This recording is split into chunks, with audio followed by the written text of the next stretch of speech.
Bir Sipsi sanatçımızla beraberiz. Kendisini kendisinden tanıyacağız. Efendim ben Yasin Akkaya, Burdur Dirmil Kızılyaka köyünden, Burdur'da Mehmet Akif Ersoy Üniversitesi'nde öğrenciyim.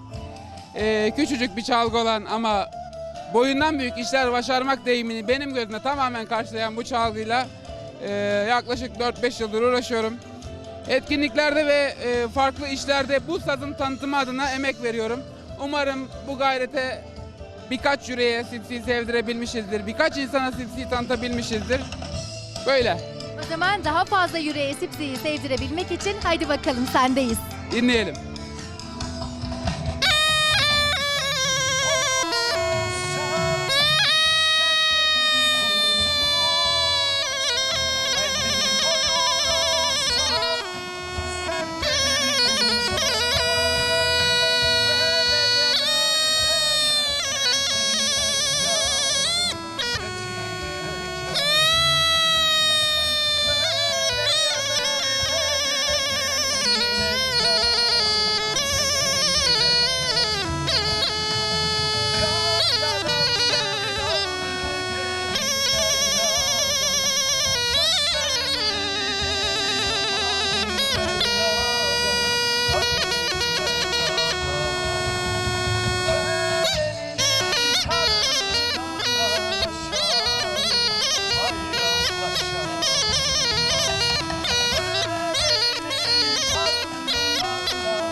Gerçekten ezgisi boyundan büyük bir çalgı. Senin de yüreğine sağlık. Çok teşekkür ederim. Teşekkür ediyorum. Selam olsun Sipsi sevenlere, sevmeyenlere, müziği seven herkese. Çok sağ olun.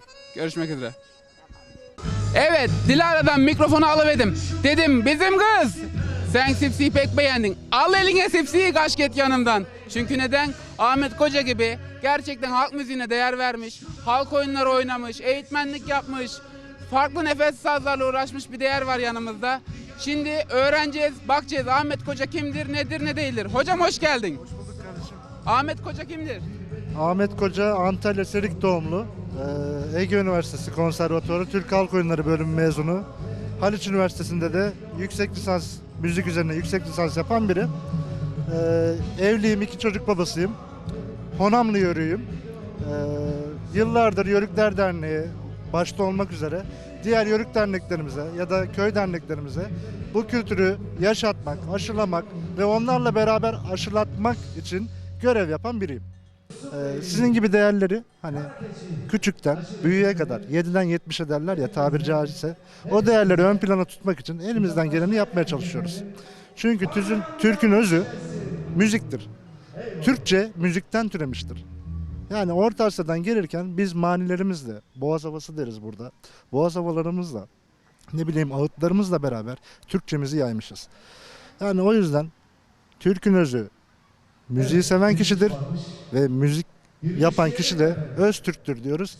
Herkesi kültürümüze, müziğe, sanatımıza davet ediyoruz. Herkese de iyi seyirler diliyoruz. Herkese Antalya'ya, diğer şölenlerimize de bekliyoruz. Çok teşekkür ederim. Efendim bakman siz bu adamcığın böyle kışın yiyecek tarnaya bile tenezletmeyecek gibi durduğuna has mı has yörük çocuğudur, has mı has yörük evladıdır. Bir şey daha deyiveceğin.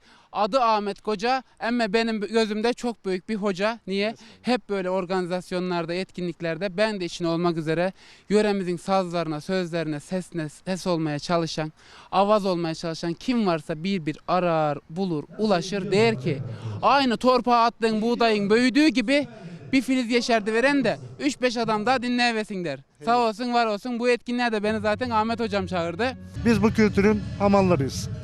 İnşallah da öyle devam edeceğiz. Ustalık yok yani. İnşallah. Efendim diyeceklerimiz bunlar. Kusura bakmayın dedim Dilara azete git alıverdim elinden, hatamız olduysa affola. Biz o develerin arkasına takılıp gidelim. Yörük göçü başlayır ellem. Kendinize iyi bakın. Sağlıcakla kalın.